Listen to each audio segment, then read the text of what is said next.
જૂનાગઢમાં મહાશિવરાત્રિના મેળામાં એસટી બસના ભાડા વધારાને લઈ નવો વિવાદ છેડાયો। આ વખતે વાહન પ્રતિબંધના કારણે એસટી બસો ભવનાથને બદલે માત્ર ગિરનાર દરવાજા સુધી દોડશે, જેનાથી અંતરમાં 3.50 કિલોમીટરનો ઘટાડો થયો હોવા છતાં ભાડું 20 રૂપિયાથી વધારી 25 રૂપિયા કરી દેવાતા શ્રદ્ધાળુઓમાં રોષ।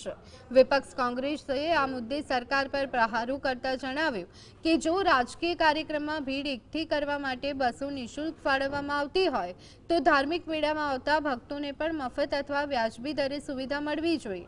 અંતર ઘટવા છતાં ભાડામાં કરાયેલા તોતિંગ વધારાને પાછું ખેંચવાની માંગ સાથે હાલ જૂનાગઢમાં રાજકારણ ગરમાયું છે। ગિરનાર દરવાજા સુધી આ વખતે યાત્રિકોને છોડશે તો આપણે જોઈએ કે બસ સ્ટેન્ડ થી ગિરનાર દરવાજા સુધી માત્ર 5 થી 6 કિલોમીટરનું ડિસ્ટન્સ થાય છે।